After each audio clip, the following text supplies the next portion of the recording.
इस कहानी की शुरुआत में हमें 3 दोस्तों को दिखाया जाता है जो एक ही घर में रहते हैं, जिनके नाम है फिन, जैस्पर और कैली। फिन पेंटिंग करने का काम करता और जैस्पर सट्टेबाजी, जिसमें अक्सर वो हारा करता था। वहीं कैली जो फिन की गर्लफ्रेंड है, वो किसी रेस्टोरेंट में काम करती थी। फिन एक पेंटर के साथ साथ इस सोसाइटी का मैनेजर भी था। यहाँ पर हम जॉय नाम के एक आदमी को भी देखते हैं जो इस सोसाइटी का सिक्योरिटी इंचार्ज है। एक दिन फिन कैली को मिस्टर बेन के घर किराया लेने के लिए भेजता है, क्योंकि उन्होंने पिछले 2 महीने से किराया नहीं भरा। कैली जब उनके घर पहुंचती है तब घर के बाहर काफी सारे न्यूज़पेपर पड़े हुए थे।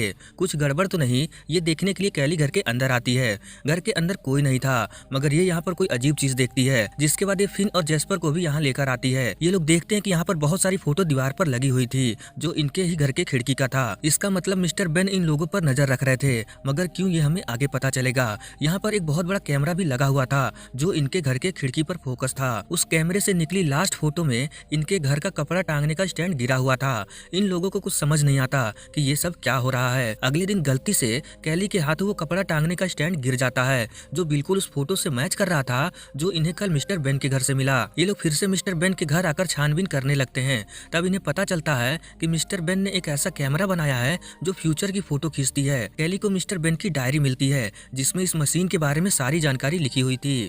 उसी डायरी में मिस्टर बेन ने लिखा था कि उसने अपनी मौत देख लिया है और वो उसे बदल कर रहेंगे। तभी उस मशीन से फिर से एक फोटो बाहर आती है, जिसमें ये लोग पार्टी कर रहे थे। ये देखकर ये हैरान हो जाते हैं, क्योंकि कल सच में इनके घर पर पार्टी होने वाली थी। अब ना चाहकर भी इन्हें इस बात पर यकीन करना पड़ता है कि ये कैमरा सच में फ्यूचर की फोटो खींचती है। मगर अब ये सोचते हैं कि मिस्टर बेन आखिर कहाँ गायब हो गए। और जब ये लोग स्टोर रूम चेक करते हैं तब इन्हें मिस्टर बेन की डेड बॉडी मिलती है, जो बुरी तरह से जल चुकी थी। यानी इन्होंने जो अपनी मौत देखी थी वो सच हो गई। ये लोग अपने घर आकर सोचते हैं कि आगे क्या करना है। फिन कहता है कि हमें पुलिस बुलाना चाहिए, जिस पर जैस्पर कहता है कि ये बेवकूफी होगी, सोचो इस मशीन से हम क्या नहीं कर सकते। यहाँ पर जैस्पर इन लोगों को समझाता है कि ये इस मशीन के जरिए बहुत अमीर बन सकते हैं। इसका प्लान था कि आज रेस में कौन जीतेगा इन्हें पता है, और ये इन्फॉर्मेशन ये अपने खिड़की पर चिपका देंगे, जिससे इनके पास्ट वाला रूप ये तस्वीर देखेगा और वो उसी पर पैसे लगाएगा जो रेस जीतने वाला है, और इस तरह से वो अमीर हो जाएगा, जिससे प्रेजेंट में ये भी अमीर हो जाएंगे। इसका प्लान तो बहुत बढ़िया है, मगर फिन ऐसा करने को तैयार नहीं था। तब कैली इससे रिक्वेस्ट करती है कि हमें एक बार तो ट्राई करना ही चाहिए, जिस पर फिन मान जाता है। इसके बाद ये लोग पार्टी करते हैं। फिन उस मशीन के पास जाकर खड़ा था और ठीक 8 बजे अपनी खिड़की की फोटो खींचता है, और वो फोटो बिल्कुल उसी तरह थी जो इन्हें कल मिला था। तभी उस मशीन से एक और फोटो बाहर आती है जो फ्यूचर की थी। उसमें देखता है कि ये लोग शीशे पर एक पर्ची लगाए हुए थे, जिसमें कौन रेस जीतेगा उसकी डिटेल्स थी, और साथ में फिन ने एक बहुत बढ़िया पेंटिंग भी बनाई थी। ये तुरंत ये फोटो कैली और जैस्पर को दिखाता है, जिसे देखकर ये लोग बहुत खुश होते हैं। अगले दिन कैली इन दोनों को समझाती है कि ये जान गई है कि मिस्टर बेन क्यों मरे, क्योंकि उन्होंने अपना फ्यूचर देख लिया होगा और वो उसे बदलने की कोशिश किए और वो उसमें मारे गए। इसका मतलब हमें भी अपना फ्यूचर नहीं बदलना चाहिए, जैसा हमें फोटो में दिख रहा है हमें भी वैसा ही करना होगा। फिर क्या था, ये लोग डर के मारे वैसा ही करने लगते हैं जैसा फोटो में था। फिर वो पेंटिंग बनाता है और जैस्पर सट्टेबाजी में जीतकर बहुत सारे पैसे कमा लेता है, और कैली मिस्टर बेन के घर का सारा न्यूज़पेपर हटा देती है, जिससे लोगों को ये न पता चले कि घर में कोई नहीं है। शाम को 8 बजे ये लोग वैसे ही पोज देते हैं जैसा फ्यूचर से मिले फोटो में था। इसके बाद ये लोग फिर से दूसरी फोटो देखने के लिए आते हैं, और इस बार फोटो में जैस्पर और कैली किस करते हुए नजर आ रहे थे। ये देखकर फिन को अच्छा नहीं लगता, क्योंकि कैली इसकी गर्लफ्रेंड है, मगर अब इनके पास और कोई रास्ता नहीं था, इन्हें ऐसा करना ही होगा। फिन कहता है कि ठीक है, ये आखिरी बार है, उसके बाद मैं उस मशीन को तोड़ दूंगा। तब जैस्पर कहता है अगर तुम ऐसा करोगे तो तुम्हें भी नुकसान होगा, क्योंकि तुम भी उसी फोटो से देखकर पेंटिंग करते हो। अब कहीं न कहीं फिन को भी लालच आ गया था। फिर क्या था, ये आज फिर से वैसा ही करते हैं जैसा फोटो में था। ये सब होने के बाद ये लोग फिर से नई फोटो देखने के लिए आते हैं। फोटो में कोई आदमी इनके घर पर आया हुआ था। जैस्पर इन्हें बताता है कि ये आदमी इसका जानने वाला है, उसका नाम इवान है, जिसके साथ ही सट्टेबाजी खेलता है। फिर इससे पूछता है कि वो हमारे घर पर क्या करने आया है, क्या तुमने उसे मशीन के बारे में कुछ बताया। जैस्पर कहता है मैंने किसी को कुछ नहीं बताया। अब ये लोग परेशान होने लगते हैं कि वो यहाँ पर क्यों आएगा। थोड़ी देर बाद जैस्पर इवान को फोन करके उसका हाल चाल पूछता है, ताकि इसे पता चले कि वो यहाँ पर क्यों आने वाला है। मगर इवान इससे कहता है कि तुम मेरा हाल चाल पूछने पूछने के लिए तो फोन नहीं करोगे, क्या काम है ये बताओ। जेस्पर कहता है कुछ खास नहीं और ये फोन काट देता है। इसके बाद फिन और कैली घर से बाहर जाते हैं क्योंकि आज वाले फोटो में ये दोनों नहीं थे। थोड़ी देर बाद इवान यहाँ पहुंच जाता है और जेस्पर से पूछता है कि तुम्हें मुझसे क्या काम था। जेस्पर कहता है कुछ खास नहीं। तब इवान इसको बताता है कि मैं तुम्हें कई दिनों से देख रहा हूँ, तुम हर रोज सारे रेस जीत जाते हो। अब मुझे बताओ इसका क्या राज है, नहीं तो आज तुम यहीं मरोगे। फिर क्या था, जेस्पर डर के मारे इवान को उस मशीन को दिखाकर सारी चीजें बता देता है। इवान इसको बोलता है कि तुम आज से ये काम मेरे लिए करोगे। जेस्पर कहता है ठीक है, पर मुझे आधा हिस्सा चाहिए। इवान बोलता है कि तुम लकी हो कि मैंने तुमको जिंदा छोड़ा। इसके बाद ये तीनों मजबूरी में इवान की बात मानकर उसे रिजल्ट बताते हैं और आज की फोटो में एक डेंजर का पेंटिंग बना था। इस पेंटिंग को देखकर ये लोग अंदाजा लगाते हैं कि ये जरूर किसी खतरे का निशान है, मगर क्या ये नहीं पता। इसलिए जेस्पर ये फैसला करता है कि अगले दिन ये इवान को मार देगा। और जब अगले दिन इवान अपने साथी के साथ यहाँ आता है तब प्लान के मुताबिक जेस्पर इवान और उसके साथी को मार देता है। ये लोग इसकी बॉडी को उसी स्टोर रूम में रखते हैं जहाँ मिस्टर बेन की डेड बॉडी थी। अगले दिन मिस्टर बेन को ढूंढते हुए यहाँ एक औरत पहुँचती है। पहले तो ये लोग उससे मना करते हैं कि इन्हें इस बारे में कुछ नहीं पता, मगर वो औरत इनके घर पर मिस्टर बेन की टोपी देख लेती है जो जेस्पर वहाँ से उठा लाया था। अब मजबूरी में ये इस औरत को मिस्टर बेन की डेड बॉडी दिखाते हैं। ये लोग इसको समझाते हैं कि इन्होंने मिस्टर बेन को नहीं मारा। वो औरत कहती है मैं सब जानती हूँ, उस टाइम ट्रेवल कैमरे के बारे में भी मुझे पता है। मिस्टर बेन ने मुझे एक हफ्ते पहले ही बता दिया था कि वो मरने वाले हैं, मगर तब मुझे उनकी बातों पर यकीन नहीं हुआ।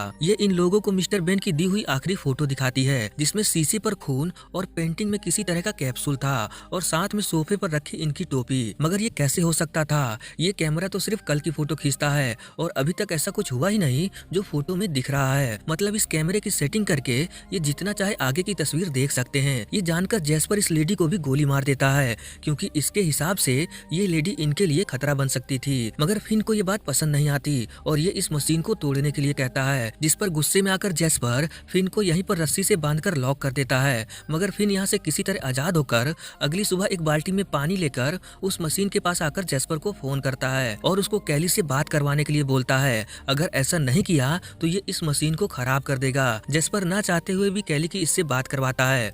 फिन कैली को सारी बात बताता है कि कैसे जेस्पर पागल हो चुका है और अब वो हमें भी मार सकता है, इसलिए पहले उसकी गन अपने पास रखो। कैली बिल्कुल वैसा ही करती है जैसा फिन इसको बोलता है और जब वापस फिन यहाँ पहुँचता है तब मौका देखकर जेस्पर फिन को मारने की कोशिश करता है। जेस्पर जैसे ही फिन को मारने वाला था तभी अचानक कैली पीछे से आकर जेस्पर को ही मार देती है। अब ये दोनों यहाँ से कहीं दूर जाने वाले थे, मगर जाने से पहले कैली फिन को थोड़ा आराम करने के लिए कहती है। फिन को थोड़ा अजीब लगता है कि ऐसी हालत में ये आराम करने के लिए कैसे कह सकती है। फिन सच्चाई जानना चाहता था, इसीलिए ये आराम करने का नाटक करता है। तभी ये देखता है कि कैली शीशे पर कुछ लिखकर चिपका रही थी।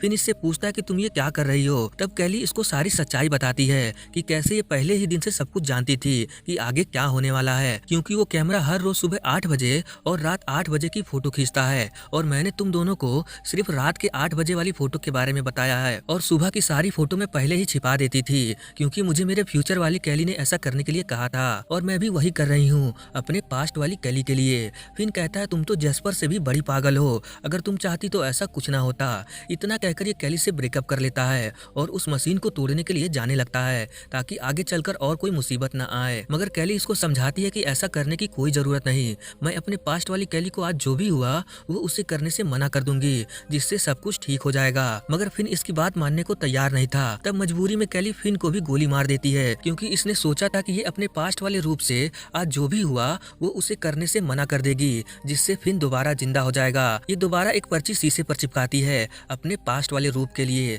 मगर तभी यहाँ जॉय पहुंच जाता है जो अब एक पुलिस ऑफिसर बन चुका है। खिड़की पर खून का निशान देखकर ये घर के अंदर आता है जहाँ फिन और जेस्पर की डेड बॉडी पड़ी हुई थी। मगर कैली जरा भी नहीं डरती क्योंकि इसे पता था कि कल इसका फ्यूचर बदल जाएगा। ऑफिसर जॉय इसको पुलिस स्टेशन ले जाने लगता है। तभी खिड़की पर लगी पर्ची गिर जाती है। कैली भागकर उस पर्ची को दोबारा चिपकाने के लिए जाती है मगर जॉय उसे भागने नहीं देता और इसे पकड़कर जेल में डाल देता है। यानी कि अब इसका फ्यूचर नहीं बदलेगा, इसे सारी जिंदगी जेल में बितानी पड़ेगी। अब मूवी के लास्ट में हम देखते हैं कि उस कैमरे से एक और फोटो बाहर आती है मगर वो क्या है ये हमें नहीं दिखाया जाता और इसी के साथ ये मूवी खत्म हो जाती है। अब एक सवाल है कि आखिर मिस्टर बेन ने अपनी मौत कैसे देखी और वो अपने स्टोर रूम में कैसे मरे। तो देखिए, जब वो औरत मिस्टर बेन को ढूंढते हुए फिन और जेस्पर के पास आई थी तब उसने इन दोनों को एक फोटो दिखाई जो मिस्टर बेन की लास्ट फोटो थी। उस फोटो में खिड़की पर खून लगा था और मिस्टर बेन की टोपी सोफे पर रखी हुई थी और उस पेंटिंग में किसी तरह तरह का कैप्सूल बना हुआ था। यही फोटो देखकर मिस्टर बेन समझे होंगे कि इनकी मौत ऐसे होगी, जो इनकी गलतफहमी थी। असल में वो खिड़की पर लगा खून फिन का था। मिस्टर बेन अपना फ्यूचर चेंज करना चाहते थे, इसीलिए वो उस कैप्सूल को अपनी जगह से हटाने के लिए स्टोर रूम में गए हुए थे, लेकिन शॉर्ट सर्किट होने की वजह से वो जलकर मारे गए। अगर आप लोगों के और भी कोई सवाल हैं तो आप कमेंट में पूछ सकते हैं। तो चलिए मिलते हैं किसी और वीडियो के साथ।